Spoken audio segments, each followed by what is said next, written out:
గ్రామాల్లో దోపిడీ దొంగలు రెచ్చిపోతున్నారు. వరుస దొంగతనాలతో హడలెత్తిస్తున్నారు.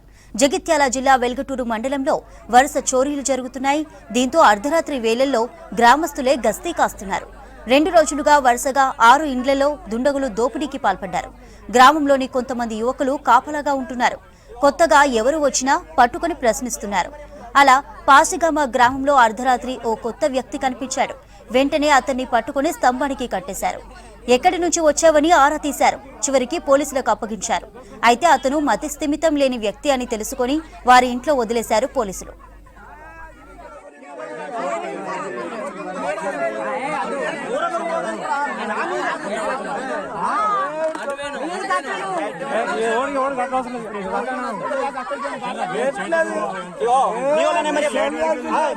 నెంబర్